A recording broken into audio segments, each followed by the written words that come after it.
Hello everyone, आपका teacher helping hand channel में स्वागत है।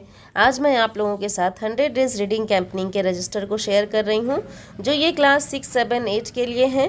ये हमारा 10वां सप्ताह है, तो आपको 10वें सप्ताह का रीडिंग कैंपेन का रजिस्टर किस तरह से बनाना है आप ध्यान से देख लें और इस तरह से अपने रजिस्टर को मेंटेन कर लें।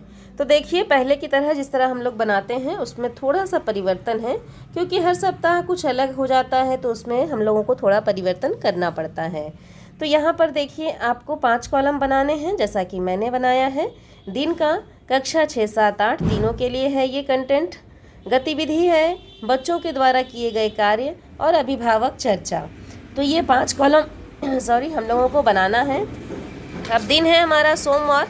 14 तारीख से हमारा ये 10वां सप्ताह स्टार्ट हुआ था। 14 तारीख से 19 तारीख तक का हमारा 10वां सप्ताह था। तो यहाँ दिन में मैंने दिन सोमवार लिख दिया। कक्षा 6, 7, 8 के लिए सोमवार के दिन स्टोरी थी द कलरफुल बस। तो ये हमें लिख लेना है। पहले मैं आप लोगों को पूरा कंटेंट दिखा देती हूँ कि किस दिन आपको क्या कैसे लिखना है, फिर मैं इस तरफ गतिविधि और बच्चों के द्वारा किए कार्य की चर्चा करूँगी। मंगलवार को कहानी है ऊँट का फूल।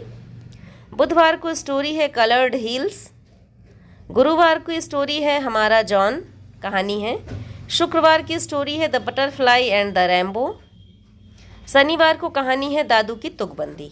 तो ये सारा हमारा कंटेंट हो गया, रीडिंग कैंपेन के वीडियोस और स्टोरीज हो गई। अब आते हैं अतिरिक्त गतिविधि में, जो इस बार कक्षा 1 से लेकर के 8 तक के लिए सेम ही थी। हर बार 1, 2 के लिए अलग और 3 से 5 के लिए अलग, 6, 7, 8 के लिए अलग आती थी।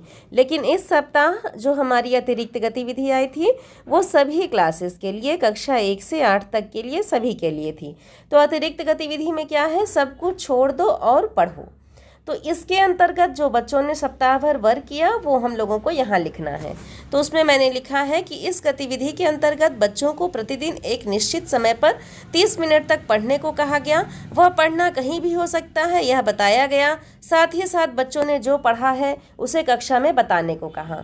मीन्स देखिए, यहाँ मैं आप लोगों को क्लियर कर दूँ कि हम लोगों को बच्चों को पढ़ने के प्रति बच्चों के मन में लगन पैदा करनी है कि बच्चे पढ़ें। अब जैसे ही वो पढ़ना कैसे हो सकता है, बच्चे रास्ते में जब स्कूल के लिए निकल रहे हैं तो रास्ते में जो दुकान है या कुछ भी जो उन्हें दिखाई दे, वहाँ जो भी कुछ लिखा हुआ है वो बच्चे पढ़ते हुए चले आएँ। ये भी हम लोग कर सकते हैं, बच्चों को अपने बता सकते हैं, जैसा कि मैंने अपनी कक्षा में बताया था कि आप लोगों को जो जो रास्ते में दिखाई दे उसमें जहाँ भी अगर कुछ लिखा हुआ है तो वह आप सब पढ़ते आएँ और हमें कक्षा में आप लोग बताइएगा। तो ऐसा मैंने अपनी कक्षा में कहा था, इसलिए मैं आप लोगों के साथ बता दे रही हूँ। आप लोगों को जो भी मैं अपनी कक्षा में कराती हूँ वो मैं ज़रूर बता देती हूँ, ताकि आप लोगों को जो अच्छा लगे आप लोग उस तरह से अपनी कक्षा में भी करा सकते हैं। तो आइए देखिए, बातें बहुत सारी हैं और इसी तरह से बीच बीच में वीडियो के मैं आप लोगों के साथ वो भी कर लूँगी। तो यहाँ पर देखिए गतिविधि है। अब इस सप्ताह गतिविधि अलग से कोई भी नहीं आई थी विभाग के द्वारा। जो हमारा रीडिंग कैंपेन था उसी में गतिविधि अलग से दी हुई थी, उसके अनुसार से हमें वर्क कराना था। तो इस सप्ताह गतिविधि में जो हम लोगों ने कराया, आप ऐसे लिख दें। इस सप्ताह गतिविधि में बच्चों को होली के विषय में समझाकर उन्हें चित्रों के माध्यम से, कविताओं के माध्यम से या फिर कहानी के माध्यम से अपने विचारों को कक्षा में प्रस्तुत करने को कहा गया। तो ये हमारी गतिविधि हो गई इस सप्ताह की। तो आप गतिविधि वाले कॉलम में इस तरह से लिख लें जैसे मैंने लिखा है। अब आते हैं बच्चों के द्वारा किए कार्य में।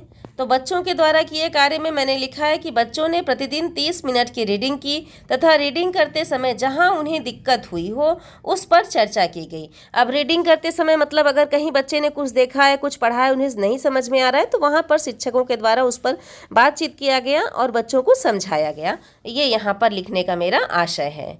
नेक्स्ट पॉइंट में मैंने लिखा है, 2 पॉइंट में मैंने लिखा है बच्चों के द्वारा किए कार्यों को। तो दूसरा पॉइंट जो है वो है बच्चों के द्वारा चित्रों, कविताओं तथा कहानियों के द्वारा अपने विचारों को कक्षा में प्रकट किया गया। ये दूसरा पॉइंट हो गया हमारा। तो 2 पॉइंट में लिखा है मैंने।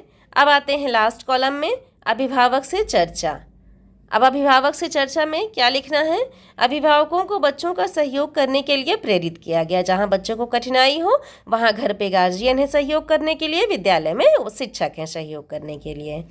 तो ये हो गया। नेक्स्ट पॉइंट पे मैंने लिखा है कि अभिभावक कैलेंडर के अनुसार बच्चों को कैसे कार्य कराना है यह समझाया गया। दूसरा पॉइंट हो गया। तीसरे पॉइंट में मैंने लिखा है कि अभिभावक को अवकाश के दिनों में ग्रुप पर भेजे वीडियो को बच्चों को दिखाना है। तो इस तरह से 3 पॉइंट में मैंने लिखा है अभिभावक चर्चा को। तो इस तरह से आप अपने रजिस्टर को बना लें जैसा कि मैंने बनाया है। इस तरह से आप अपने रजिस्टर को बना लें। अगर कहीं भी किसी भी चीज़ के लिए थोड़ा भी आप लोगों को कन्फ्यूज़न होता है, मैं फिर से देखिए नीचे तक दिखा दे रही हूँ ताकि सभी शिक्षक साथी इसे अच्छे से देख लें, समझ लें कि किस तरह से आपको अपने रजिस्टर को बनाना है। तो ये इस तरह से आपको बना लेना है अपने 100 डेज रीडिंग कैंपेनिंग के रजिस्टर को, कक्षा 6, 7, 8 के रजिस्टर को। और अगर कहीं कोई कन्फ्यूज़न होता है तो आप सब कमेंट सेक्शन में लिखें। वीडियो हेल्पफुल हो तो अपने सभी शिक्षक साथियों के साथ मेरे वीडियो को, मेरे चैनल को शेयर करें। Thank you.